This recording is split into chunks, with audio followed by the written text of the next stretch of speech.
오늘은 세 가지 접근 방법 이 말씀을 함께 나누겠습니다. 제가 월요일날 인도에서 인도 그 줌으로 우리 그 멤버가 제가 이제 인도 29주에 사도 바울 같은 제자 한 사람씩 심는다. 이건 내가 지금 계속 반복하고 있습니다. 그런 생각을 갖고 시작을 했는데 중국에서 문이 닫히니까 인도로 갔습니다. 인도에 가서 말씀 전하다가 줌을 통해 코로나로 인하여서 줌으로 말씀을 전하기 시작했는데 월요일 날 이제 그 양육 12과를 다 끝낸 그런 팀이 있습니다. 그게 이제 인도 우리 그 인도 현지인들 B팀입니다. 예, 저 2기생들인데 그들이 양육이 끝났습니다. 그리고 난 뒤에 그리스도의 말씀으로 풍성한 912주를 나누기 시작해서 지금 3과를 지난 월요일 날 했습니다. 그런데 제가 이제 그 분들에게 이 말씀을 주고 난 뒤에 제가 부탁하는 게 있습니다. 근데 이 말씀을 아주 짧은 말씀이니까요. 이 말씀을 주면은 한 10분 정도만 읽으면은 그게 이제 고백이 됩니다. 그래서 예를 들어서 우리 1과를 말씀 같이 나눴는데 1과 말 생명을 말하겠습니다. 생명을 말하겠습니다. 생명을 말하겠습니다. 그러면서 3번 고백하게 만들고 잠언 18장 21절은 같이 하겠습니다. 죽고 사는 것이 효에 임해 달렸나니 혀를 쓰기 좋아하는 자는 효의 열매를 먹으리라. 1. 말에는 능력이 있습니다. 바울이 이렇게 말합니다. 데살로니가전서 2장 13절입니다. 이러므로 우리가 하나님께 끊임없이 감사함은 너희가 우리에게 들은 바 하나님의 말씀을 받을 때에 사람의 말로 받지 아니하고 하나님 말씀으로 받으면 진실로 그러하도다. 이 말씀이 또한 너희 믿는 자 가운데서 역사하느니라. 하나님 말씀이 믿는 자 가운데서 역사한다. 이런 내용을 이 한과를 계속해서 읽어서 올립니다. 매일 올립니다. 조금 전에 자매님이 이제 찬양을 할 때에 한 걸음 한 걸음 주님과 함께 걸어간다 그랬는데 매일 이 말씀을 고백을 해서 올리니까요. 처음에는 말씀 고백해서 이걸 한과를 다 올리라 그러니까 야 이거 정말 힘들어하는 그런 눈치였습니다. 그런데 1주가 지났습니다. 2주가 지났습니다. 3주가 지났습니다. 21일째가 된 거죠. 37, 20일. 21일째가 됐는데 2과를 읽어서 올립니다. 그리고 3과를 읽어서 올리는 거죠. 오늘 이제 3과를 할 텐데 이런 말씀을 계속 읽어서 올리는 겁니다. 그런데 그 올리는 말씀에 체질이 돼가지고요. 12주가 다 끝났는데 지금도 계속 올리고 있습니다. 근데 이분들이 한 과가 조금 긴 과가 있었습니다. 조금 긴 과가 있는데 그 과를 갖다가 이제 통역하시는 분이 목사님 이 과는 조금 줄여서 녹음할 수 있도록 그렇게 하는 게 어떻겠습니까? 그러더라고요. 그래서 제가 한번 줄이려면 줄여라 그랬죠. 그런데 그분들이요. 목사님 왜 줄입니까? 이 말씀이 너무 좋습니다. 이 말씀 고백하고 사는 게 살맛이 난다는 거죠. 그래가지고 이분들이 21일 되니까 정말 체질이 변하더라고요. 여러분 21일이라고 하는 게 굉장히 중요합니다. 요즘 뭐 유행하는 거 있지 않습니까? 스위치를 켜라라고 하는 책이라든가 뭐 이런 걸 보면요. 21일이라는 게 지금 21일 교육하는 게 또 나와 있지 않습니까? 그러니까 내가 체질이 변화되기 위해서는 21일을 반복하면은 그게 변화된다는 겁니다. 목사님도 변하지 않고 장로님도 변하지 않는다. 권사님도 잘 변하지 않는다. 교인들이 변하지 않는다. 아무리 성경 공부를 많이 해도 변하지 않는다. 이게 유행어처럼 나들고 있는 이런 시대에 참 놀랍습니다. 말씀을 고백하기 시작하니까요. 사람들이 변하는 겁니다. 그래서요. 제가 하나님 말씀 정말 살아있다. 제가 변했습니다. 죄송합니다. 제가 주님 말씀 엄청 변하더라고요. 내가 변하면 이게 되는구나. 제가 필리핀에서 선교사님들과 함께 대화를 나누다가 12가 다 끝났습니다. 그런데 그때 그분들이 하는 얘기입니다. 목사님 이건 적극적인 사고 아닙니까? 하는 그런 얘기로 서로 대화를 나눴죠. 그분들은 다 강의를 듣지 않은 분들이 많이 있었습니다. 근데 필리핀의 이 현지인들은요, 힘이 나가지고 이 말씀을 가지고 막 하겠다고 이런 이야기를 하더라고요. 그래서 제가 선교사님들에게 이렇게 얘기를 했습니다. 성령님께서 저에게 지혜를 주셨죠. 그때 이런 말씀을 했습니다. 성령님께서 나를 변화시켰습니다. 저를 변화시킨 성령님께서, 성령님 저에게 그런 음성을 들려주셨습니다. 너를 변화시킨 내가 하나님 말씀을 전하는데 그들을 변화시킬 수 없겠니? 그러니까 담대하게 말씀을 전하라. 이런 확신을 주셔서 제가 이 일을 했습니다. 그랬더니 선교사님들이 고개를 끄덕끄덕 하시더라고요. 여러분 하나님 말씀 믿으십니까? 하나님 말씀을 정말 믿으십니까? 그 말씀이 운동력이 있다는 사실을 확신하십니까? 말씀대로 전하면 역사하시는 분은 성령님이시더라고요. 성령님이 저자십니다. 저자가 자기 책을 가지고 사용하니까 얼마나 좋아하십니까? 그래서 말씀을 가지고 양육하니까 성령님과 함께 춤을 추는 것이 되더라고요. 그래서 제가 1과 2과 3과 지금도 우리 세계 선교 사령부라고 하는 곳 있지 않습니까? 그곳에 있는 어떤 사모님 한 분은요. 배우는 것마다 지금 이 양육을 4번 하고 있습니다. 근데 3번은 제가 강의를 계속 반복했고 거기에다가 고백 강의 12가를 함께 했고요. 믿음 강의 12가를 함께 했고요. 지금은 4번째는 권세 강의, 우리 믿는 사람의 권세가 어마어마한 권세를 갖고 있는데 권세 강의 12강을 같이 지금 하고 있습니다. 그런데 그걸 계속해서 고백해서 올리는 분의 간증은 어마어마합니다. 그래서요, 제가 이 말씀이 지금 검증이 되고 있고요. 오늘 어제 저녁에는 또 인도 일기생들 말씀 전했고 또 아침에는 또 이제 우리 통합측 목사님들이 한 30명 정도 지금 말씀을 시작했습니다. 지금 이제 3기까지 3과를 시작했는데 놀랍게도 그분들이 지금 고백을 계속해서 올리고 있습니다. 대단한 역사가 일어나고 있습니다. 여러분들이 제가 말씀을 전할 때 저도 이 그룹에요. 저도 좀 가입을 시켜주시고 저 이름을 좀 올려주시고요. 서로 대화할 수 있으면 참 좋겠습니다. 그리고 제가 말씀을 준비한 것들을 여러분에게 이렇게 좀 올려드리고 싶은 것들을 올려드리고 그래서 이걸 말씀 체질이 된다는 게 사람을 변화시키더라고요. 그래서 사람이 할 수 없는 것 하나님이 하시고 성령님이 하실 수 있다. 그 사실을 저는 확증을 하게 되었고 검증하게 되었습니다. 그래서 자신 있게 오늘도 제3과 말씀을 함께 나눕니다. 1과 2과는요. 보통 1과 2과를 끝내고 나면은 제가 어떤 말을 하면서 살아야 할지 알겠습니다. 장로님이, 목사님이, 그리고 권사님이, 신앙인들이 그런 고백을 하더라고요. 제가 무슨 말을 하며 살아야 될지 알겠습니다. 그러니까 1과 2과를 놓치지 마시고 계속 고백해 보시기 바랍니다.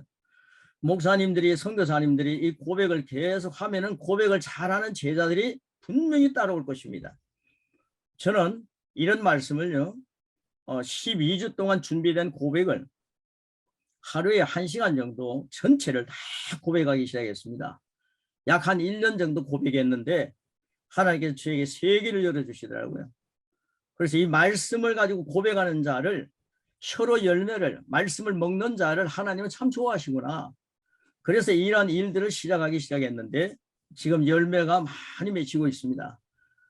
저번에도 말씀드린 것 같습니다만은 지금 제가 이제 어제 인도에 10월 31일 날 마지막 날이죠. 31일 날 우리 주님의 제자들을 만나러 갑니다. 한 2주 동안 그 사도 바울 같은 제자 양육받았던 1기생, 2기생들을 다 만나려고 지금 준비하고 있고요. 그분들이 하고 있는 일들을 보고받고 그리고 이 말씀 가지고 계속해서 전진할 수 있도록 집회를 하고 힘을 주기 위해서 우리 이사진들과 함께 인도로 출발합니다. 그리고 한 2주 정도 있다가 올 텐데요. 어제 그 얘기를 하면서 너무너무 감격했습니다. 주님의 제자들이 굉장히 많이 기다리고 있습니다. 그래서요, 이 말씀이 지금 열매를 많이 맺고 있다는 사실을 보고하고 제 3가 말씀 한번 같이 나누도록 하겠습니다. 세 가지 접근 방법이 있습니다. 이거는요, 3과 4가 5가 6과는 굉장히 성경을 보는 그런 그 눈이 목사인 저 자신에게 열렸습니다. 그래서 이 3과 4가 5가 6과 이걸 함께 나누는 것입니다. 저를 열어주시는 하나님께서 여러분도 열어드리기를 축복합니다. 세 가지 접근 방법이 나오는데요. 저는 이런 말씀을 함께 나눌 때 표를 꼭 선포합니다. 1대1로 양육할 때에 표를 선포하고 양육을 하게 되면은 그분 마음문이 열리더라고요. 그래서 찻집에서도 세 분을 조용히 선포하고 같이 나누니까 그분이 마음이 열리는 걸 보았습니다. 목사님들도 마음이 열리더라고요. 그래서 나는 해답을 누리는 자녀다. 이런 제목을 여러분에게 드립니다. 나는 해답을 누리는 자녀다. 여러분 저랑 말씀 나눌 때는요. 가능하면은 소리를 켜놓으시고 하면 참 좋은데요. 그리고 얼굴을 같이 뵈면서 하면 너무 좋은데 여기는 너무 고요하게 새벽 기도하시는 분들이 조용하신 것 같아요. 그래서 소리를 켜놓으시고 함께 나누시면 더 힘이 됩니다. 제가요. 나는 해답을 누리는 자녀다. 이거 세 번 같이 반복하고 시작하도록 하겠습니다. 시작. 나는 해답을 누리는 자녀다. 나는 해답을 누리는 자녀다. 나는 해답을 누리는 자녀다. 예. 예, 이거 끝나고 나면 분명히 여러분 해답을 누리는 하나님의 자녀가 됩니다.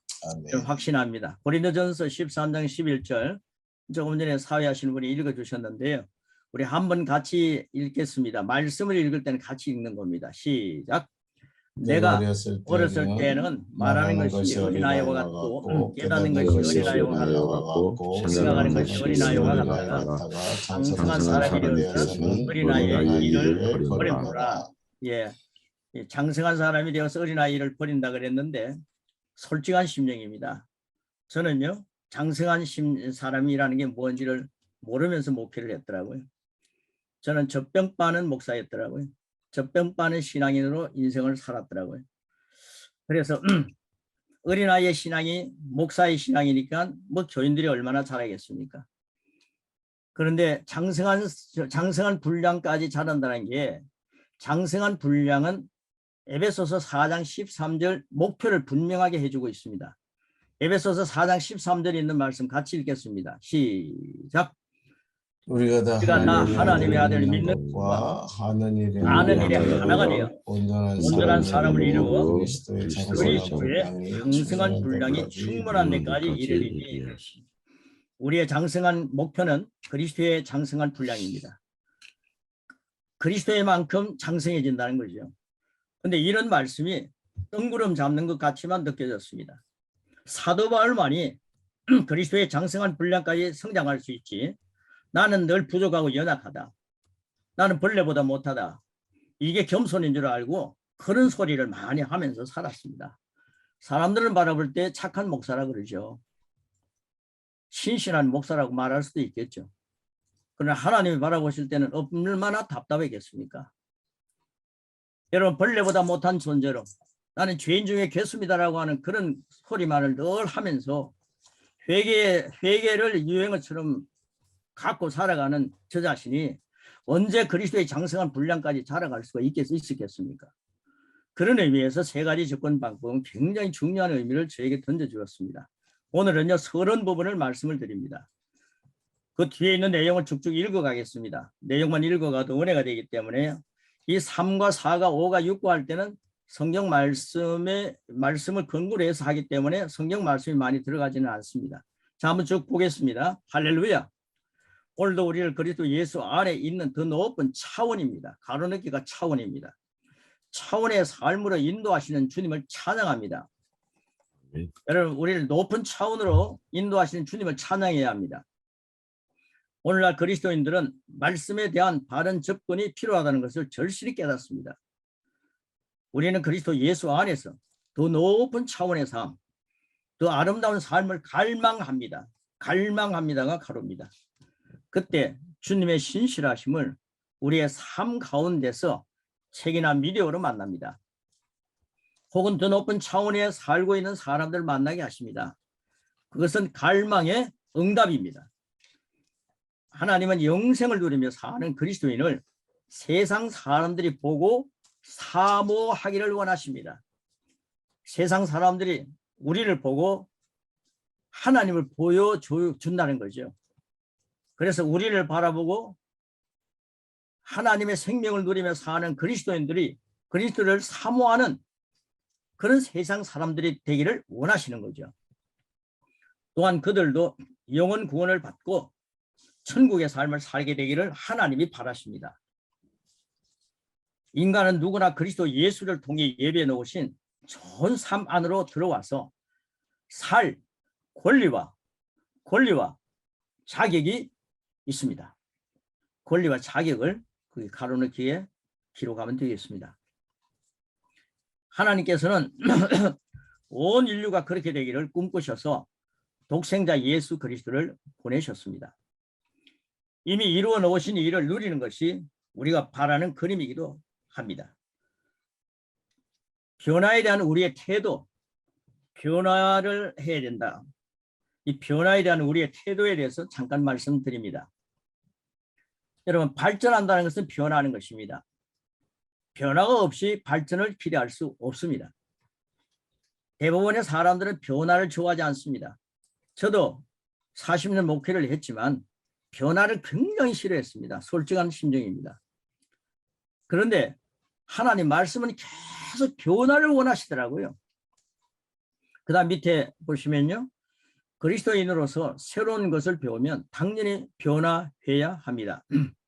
생각도 변하고 말도 변하고 삶도 변해야 합니다. 변화를 불편해하지 않는 그런 체질을 개발하는 것이 중요합니다. 가로넣기가 개발이고 체질입니다. 성경에는 예수님의 완전한 삶을 보여줍니다.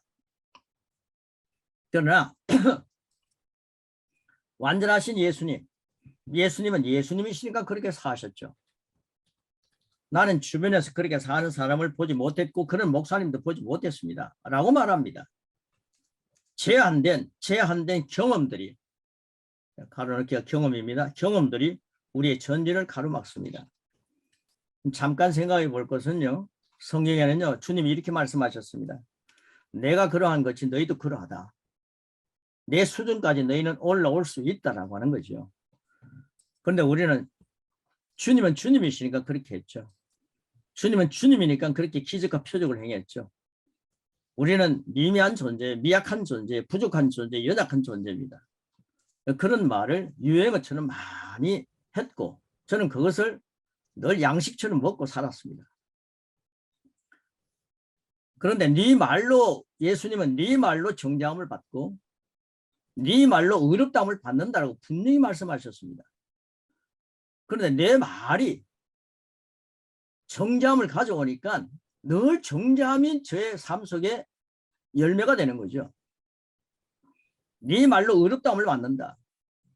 이 말씀은 굉장한 말씀인데 내가 착하고 선하게 살아서 의인이 되는 게 아니라 예수님을 모시고 나니까 예수님의 공로로 의인이 되더라고요.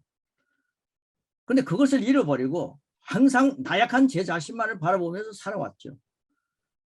그래서 예수님은 예수님이니까 그랬지. 사도 바울은 특별한 사람이니까 그랬지. 그런데 주님은 분명히 말씀하시더라고요. 성경에서요. 내가 그러한 같이 너희들도 그러한 존재다 라고 말씀하시는 겁니다. 자, 그 밑에 교재를 보겠습니다. 그리스도의 몸은 서로 상합되고 연결됩니다. 반드시 누군가를 통해서 공급받게 되어 있습니다. 공급받게 되어 있습니다. 그래서 목회자를 세우고 선교사님들을 세우는 거 아니겠습니까? 본인이 인정하든 인정하지 않든지 하나님의 눈에는 윗 권위가 존재합니다. 여러분 항상 윗 권위가 존재하는 것만은 사실이죠. 그 권위를 통해 공급을 받게 됩니다. 은혜는 받은 자를 통해 누군가에게 흘러갑니다. 저는요 목사님들이나 선교사님들이 받은 은혜가 충만해서 은혜와 의의 선물을 넘치게 받는 자가 되셔서 한번 예수 그리스도 안에서 생명 안에서 왕노릇 제대로 하는 저와 여러분이 되기를 축복하는 거죠. 그래서 은혜를 받은 자를 통해서 누군가에게 흘러가는 겁니다. 그럴 때 건강한 그리스도인으로 성장하며 발전할 수가 있습니다. 혼자 성장하는 그리스도인은 없습니다. 제가 가로넣기를 하는 것은요, 그 내용이 중요하기 때문에 그렇게 해놓았습니다. 우리가 이런 모든 것에 대해 감사합니다. 우리는 새롭고 생소하지만 그 변화를 달갑게 받아들입니다. 그때 더 빨리 효과적인 성장을 누릴 수 있습니다. 효과적입니다. 한국 교회의 전통으로 가려져 보이지 않는 여러 문제들을 발견합니다. 그리고 교정합니다. 전통도 좋은 전통들은 살려나가야죠. 바리새인과 서기관들은요, 예수님 맞이하지 않고 전통하다가 망해버렸습니다. 그리고 그걸 좋지 못한 것들은 교정하는 겁니다. 축복의 때가 지금 우리에게 온 것입니다. 우리들 중에는 새로운 피조물에 대한 계시가 내가 예수님 믿고 거듭났다. 나는 부활하신 주님 안에서 엄청난 존재다. 예수님 믿음으로 나는 거듭난 존재요 새로운 피조물이다. 하나님의 자녀다. 이러한 계시가 생소한 분도 있을 것입니다. 확실한 것은 하나님은 우리가 전진하기를 기대하십니다. 10년에 빠지는 것이 아니라 믿음은 계속 앞으로 전진하는 것입니다. 전진하기를 하나님 기대하십니다. 성경이 칭찬했던 베레아 사람들처럼 알고 있던 지식의 한계를 내려놓습니다. 그리고 성경을 상고해보고 더 좋은 것을 취합니다. 축복된 기회를 잡는 것입니다. 사도행전 17장 11절 말씀 보시면요. 여러분이 켜놓으시고 한번 같이 읽겠습니다. 시작. 베레아 사람들은 데살로니가 사람들보다 더 고상하여 전심으로 말씀을 받아들이고 이 말씀이 그런가 하여 매일 성경을 상고함으로, 저는요 매일 성경을 고백하는 사람들이 얼마나 한 1년 안에 엄청난 변화가 일어나는 걸 보고 있습니다. 매일 베레아 사람들은 하나님 말씀을 듣고요, 베레아 사람들은 집으로 돌아가서 상고했다 그랬습니다. 토론했다고 하지 않습니다. 상고했다 그랬습니다. 우리는 전진해야 합니다. 뒤로 물러서는 것이 아닙니다. 제자리 걸음도 하면 안 됩니다. 전진입니다. 전진으로 생각하고 태도, 전진으로 생각과 태도, 모든 것이 변해야 합니다. 가로넣기가 생각과 태도입니다. 하나님께서는 우리를 생산적인 사람의 자리, 위치죠. 위치, 자리, 효과적인 사역자의 자리에 설 수 있게 하십니다. 미국에 이민 간 다양한 분들의 삶을 보면서 한 가지 발견한 것이 있습니다. 그 나라에 적응을 잘하는 분들은 빨리 한국에 가서 버린 분들입니다. 그다음에 시작부터 다시 시작하는 마음으로 청소도 하고 그릇도 씻습니다. 뭐 잘하는 얘기죠. 야채 가게도 냅니다. 또 다른 사업으로 발전시켜 나갑니다. 대부분 비즈니스가 점점 발전해서 나중에는 호텔을 경영하기도 합니다. 반면에 내가 한국에서 어떤 사람이었는데 여기 와서 그런 일을 하겠어라는 사람들이 있습니다. 그들은 변화를 받아들이지 않습니다. 결국 빨리 적응하지 못합니다. 정착하는데 꽤 시간이 걸립니다. 그래서 손해보는 사람들이 많다는 거죠. 신앙도 마찬가지입니다. 새롭고 놀라운 축복 가운데로 하나님께서 여러분을 인도하셨습니다. 우리가 새롭게 하는 말씀을 접합니다. 지금까지 알던 것과는 다른 생소함도 있을 것입니다. 그것을 이해하지 못하면 자꾸 부딪히게 됩니다. 과거에 배운 것은 그렇지 않았는데 그럼 내가 지금까지 배운 것이 다 틀렸다는 것인가? 라고 하는 생각이 자주 찾아옵니다. 과거의 것이 틀렸다는 말이 아닙니다. 발전해 가는 변화입니다. 발전해 가는 변화입니다. 하나님 말씀은 무궁합니다. 우리는 계속 말씀에 그리스도의 장성한 분량까지 변화되면서 살아가야 된다는 거죠. 4살 된 어린아이가 한 행동을 보고 틀렸다고 말하지 않습니다. 저는 손주들이 있는데 손녀들이 있는데요. 그 아이들이 막 활동하면요. 그 틀렸다 잘못했다고 야단치지 않습니다. 얼마나 귀엽습니까? 그런 4살이 지나면은 4살의 것을 벗습니다. 벗어야 합니다. 점점 성장하여 10살의 모습이 나타납니다. 또 10살로 멈추면 안 됩니다. 또 발전하면 10살의 모습을 벗습니다. 우리도 새로운 지식이 전달되면 그 지식으로 말미암아 우리의 삶은 점점 더 높은 차원으로 올라갑니다. 과거의 것으로 사는 분들이 틀린 것이 아닙니다. 우리의 삶은 점점 더 높은 차원으로 올라가는 거죠. 과거의 것으로 사는 분들이 틀린 게 아니다. 그것은 존중받아야 합니다. 존중받아야 합니다. 더 좋은 기회가 주어졌으면 기회를 살리는 거죠. 기회가 주어졌다면 그것을 선택하는 태도가 몇 가지 교정을 가져오는 것입니다. 그래서 우리는 기회가 주어지면 선택이 중요합니다. 우리는 인형으로 만들어지지 않았습니다. 로봇으로 만들어지지 않았습니다. 선악과를 따먹을 것이냐 먹지 말아야 할 것인가, 그것은 우리의 기회가 주어질 때 선택하는 것입니다. 내가 먹지 않겠다라고 하는 선택하는 것입니다. 우리는 구별할 수 있는 인격자입니다. 하나님 그렇게 만드셨더라고요. 하나님께서는 우리가 이 땅에서 탁월하게 기능할 수 있도록 모든 것을 주셨습니다. 영적인 영역에서 이미 이루어진 것들입니다. 성경 66권을 보면요, 하나님 뭐 하게 해주세요라고 하는 기도를 못 하겠더라고요. 하나님 이렇게 해주셔서 감사합니다. 은혜와 의의 선물을 넘치게 주시옵소서 하는 게 아니라 이미 주님은 은혜와 의의 선물을 넘치게 주셨더라고요. 하나님 주셔서 감사합니다. 오늘도 저와 함께 동행해 주시니 감사합니다. 하나님 함께해 주십시오 라고 했는데, 그건 영접기도 하신 분들은 주님이 내 안에 계신 것을 알아야 합니다. 주님이 내 안에 계시더라고요. 예수님을 향해서 주님이라 고백하면 성령으로 말미암지 않고서는 예수님을 주님이라고 고백할 수 없는 거죠. 그러니까 예수님이 주님입니다. 진정으로 예수님이 나의 주님입니다. 그럴 때 성령님이 내 안에서 역사하셔서 예수님을 주님이라고 고백하게 만들더라고요. 그러니까 이미 내 안에 계신 주님입니다. 그런데 주님이 오시옵소서라고 하다 세월 많이 보냅니다. 내 안에 주님이 함께해 주셔서 감사합니다. 내 목회 현장에 주님 함께해 주시니 감사합니다. 하나님이 우리를 탁월하게 기능할 수 있도록 모든 것을 이미 주신 게 성경 보시면 엄청나게 많습니다.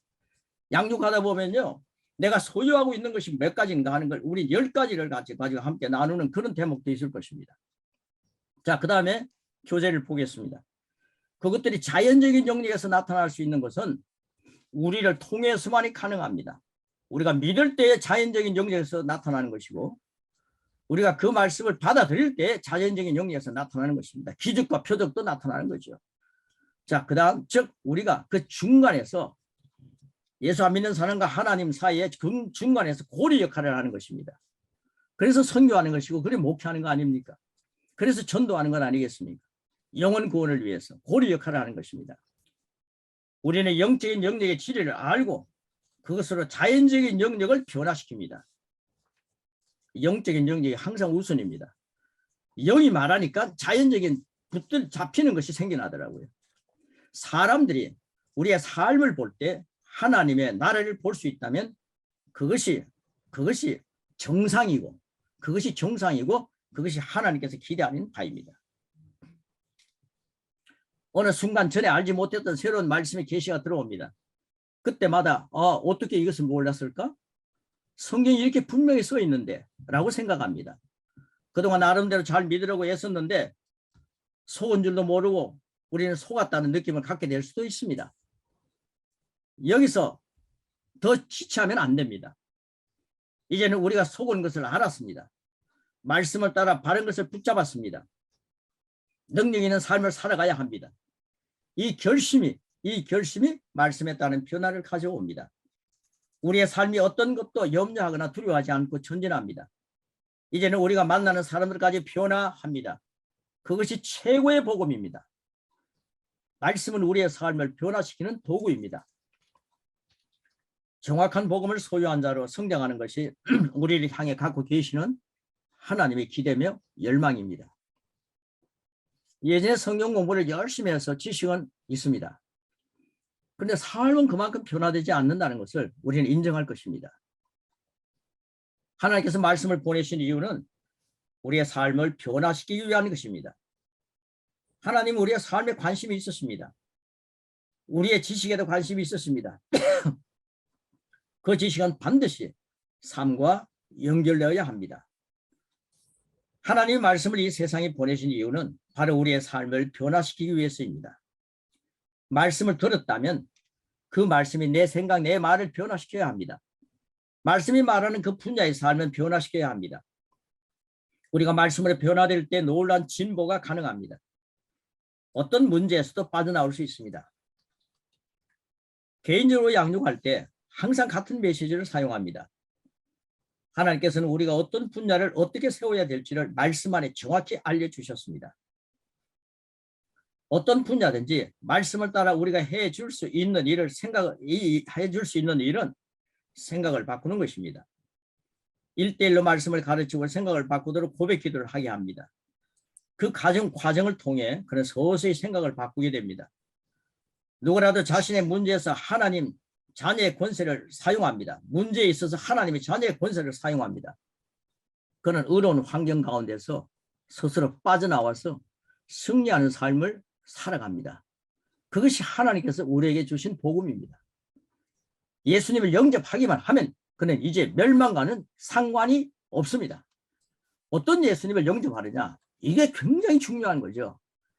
저는 여기서 잠깐요, 교제를 떠나서 이런 예수님을 저는 오늘 기도하면서 예수님, 이런 예수님을 믿으라고 하는 그런 확신을 갖게 되었다. 언제가 제가 말씀드린 것 같은데요. 그래서 간간히 이런 예수님을 소개합니다. 예수님을 믿는다라고 하면서 예수님의 복음을 설교한다고 하는 사람들이 이상한 곳에 가 있다. 그런 얘기를 제가 듣고요. 그게 실제라면 하나님, 저는 이상한 곳에 가고 싶지 않습니다. 저는 목회로서 모태신앙이라 하면서 장로님 가정에서 자라났고 40년 동안 목회를 했고 지금 순회 선교한다고 다니는데 하나님, 저는 이상한 곳에 가고 싶지 않습니다. 제가 가는 곳마다 이상한 곳에 보내지 않도록 어떤 예수님을 믿어야 될지 저희가 그 예수님에 대해서 확실하게 가르쳐 주십시오. 그러면 주님께 울먹이면서 주님께 기도했습니다. 순간 고백했습니다. 그래서 주님께서 제 마음속에 이런 확신을 주셨습니다. 사랑하는 아들아 라고 하는 것이죠. 이런 예수님을 믿으라는 겁니다. 예수님이 너를 위해 죽었다는 사실을 믿어라. 그거 믿지 않는 분들이 어디 있습니까? 그거 믿지 않고 목사가 될 수 있겠습니까? 그걸 믿지 않고 선교사가 될 수 있겠습니까? 그 너무나도 확신한 말씀이죠. 예수님이 너를 위해 죽었다. 예, 맞습니다. 예수님이 나를 위해 죽으셨습니다. 그럴 때 제 마음속에는 굉장히 공허했습니다. 그 다음은 무엇입니까? 주님은 저에게 확실하게 이런 말씀을 마음에 새겨주셨습니다. 너를 위해 죽을 때에 네 죄값을, 네 저주와 네 죄값을 다 담당하셨다. 그 예수를 믿으라는 것입니다. 예수님이 내 죄를 다 가져가셨다는 사실을 믿으라는 것입니다. 예, 저 믿습니다. 그러면 그 다음에 뭡니까? 한 50% 정도 마음이 공허했습니다. 그 주님께서 말씀하시더라고요. 제 마음이 확실하게 제 마음에 새겨졌습니다. 너를 위해 부활하신 예수를 믿으라는 것입니다. 그때 저는 감사했습니다. 예, 주님의 부활이 제 부활입니다. 예수님이 나를 위해 부활하셨군요. 예수님이 저를 위해 부활하셨더라고요. 저는 수십 년간 부활절을 맞이했습니다. 그 많은 세월 동안 부활절마다 사셨네 사셨네 예수 다시 사셨네 쩌렁쩌렁 강대상에서 찬송하면서 설교했습니다. 그래서 주님께서 제 머리를 탁 치시는 것 같았습니다. 내 부활이 너와 무슨 상관이 있느냐는 것입니다. 그때 저는 깨달았습니다. 그렇습니다. 부활절마다 예수님의 부활이 나의 부활입니다. 예수님은 나를 위해 부활하셨습니다. 이걸 심어주기 시작했습니다. 여러분, 저는 가는 곳마다 예수님이 나를 위해 죽으셨습니다. 똑같이 고백하게 만듭니다. 예수님이 나를 위해 죽으실 때 나의 저주를, 나의 죄를 다 담당하셨습니다. 가져가셨습니다. 예수님이 나를 위해 부활하셨습니다. 그런데 굉장히 중요한 대목을 마지막에 심어주셨습니다. 예수가 너를 위해 부활할 때 너를 의롭게 하셨다 말씀하셨습니다. 오직 예수님의 공로로 의로워집니다. 예수님이 부활하실 때 너를 의롭게 하셨다. 이 말씀이 로마서 4장 25절 말씀 가운데 분명히 새겨져 있었습니다. 그러고 난 뒤 로마서 5장 1절의 말씀을 계시하시는 겁니다. 이제 네가 그 예수님을 믿었기 때문에 하나님과 화목의 관계가 되었다. 그러니까 하나님은 무서운 하나님이 아니라 공포분위기를 조성하는 하나님이 아니라 율법을 지키느냐 지키지 않느냐라고 하면서 아주 불꽃 같은 눈으로 무섭게 바라보시는 주님이 아니라 하나님이 아니라 내 아빠 아버지가 되셨다. 예수님을 통해서 하나님과 화목하게 되었더라고요. 그 예수님을 믿겠습니다. 이제는 이 예수님을 전하겠습니다. 제가 만나는 사람은 한 명도 이상한 곳에 보내지 않겠습니다. 주님께서 이렇게 가르쳐 주셨기 때문입니다. 저는 이런 말씀을 가지고 예수님을 영접 기도를 이렇게 만들어서 함께 고백하게 만듭니다. 마음으로 믿고 입으로 시인할 때 구원에 이르기 때문에 마음으로 믿고 입으로 시인하게 만듭니다. 그래서 저를 따라하게 하는 거죠. 진심으로 따라하라고 말씀합니다. 예수님이 나를 위해 죽으셨습니다. 그러면 많은 분들이 예수님이 나를 위해 죽으셨습니다. 예수님이 나를 위해 죽으실 때 내 죄를 다 가져가셨습니다. 할렐루야. 예수님이 나를 위해 죽으실 때 내 죄를 다 담당하셨네요. 예수님이 나를 위해 부활하셨습니다. 예수님이 나를 위해 부활하실 때 나를 의롭게 하셨습니다. 나는 예수님 때문에 의인이 되었습니다. 주님 감사합니다. 여러분, 이 고백을 가지고 사는 사람들이 리드가 되고 이 고백을 갖고 사는 사람들이 죄가 그 머릿속에 들어올 때에 예수님의 이름으로 나는 하나님의 생명을 사는 자야. 나는 예수님의 피 공로로 의롭게 된 자야. 이 죄들을 예수님의 이름으로 사용하라고 주신 예수님의 이름으로 떠나가라 라고 외치는 자들이 되더라고요. 그래서 남아공에 가가지고요, 수백만 명의 교인인 남아공에 가서 거기에서 집회하는 곳에 참석해 보았습니다. 청년들이 구름대처럼 몰려와 있더라고요. 근데 그 목사님이 이런 얘기를 했습니다. 죄 고백을 하면서 매일 아는 죄 없는 모르는 죄 주님 늘 용서해 주세요라고 하면서 주님 앞에 엎드려서 죄 고백을 하는 사람들은 다람쥐 채박이 신앙생활을 늘 하면서 매 기도만 시키면 주님 용서해 주세요. 내가 모르는 죄 아는 죄 다 치웠습니다. 용서해 주세요라고 하더라는 거죠.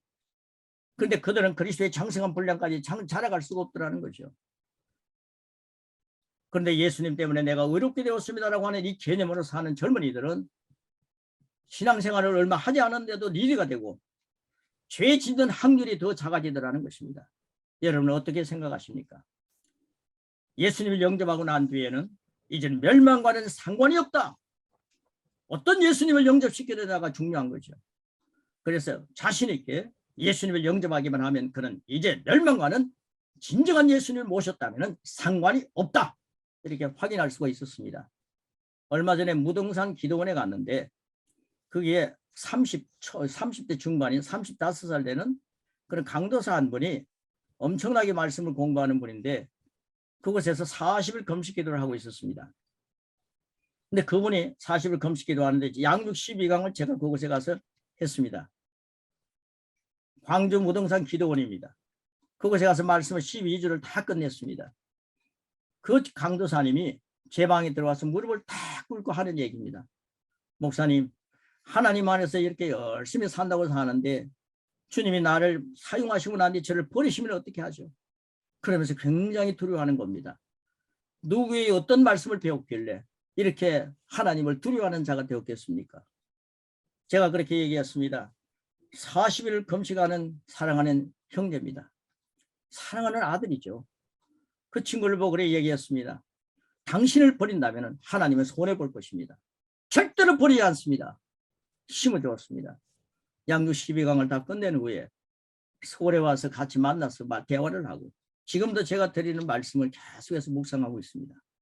진리 안에서 자유하는 법을 누리는 거죠. 오늘 마지막 부분에 있는 걸 읽고 마무리하도록 하겠습니다.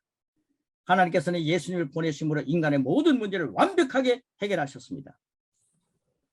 예수님을 받아들였다면, 영접했다면 인간이 가지고 있는 모든 문제에 대한 해답은 이미 받은 것입니다. 이제 그것을 인식하고 누리는 것이 우리가 해야 할 일입니다. 그러면서 이제 4가, 5가, 6과의 세 가지 접근 방법을 제시할 것입니다. 마지막 부분에 나는 예수 그리스도 안에서 이미 해답을 받은 자녀입니다. 이걸 3번 외치면서 마무리하는 것입니다. 여러분들이 소리가 들리지 않기 때문에 저는 함께 할 수 있는 분들은 함께 해주시고요. 나는 예수 그리스도 안에서 이미 해답을 받은 자입니다. 효의 열매입니다. 죽느냐 사느냐 하는 것은 혀에 힘에 달렸다. 혀를 쓰기 좋아하는 자는 혀의 열매를 먹는다. 여러분 자신을 계속 정죄한다면 정죄의 열매를 먹을 것입니다. 예수님 말씀하셨죠.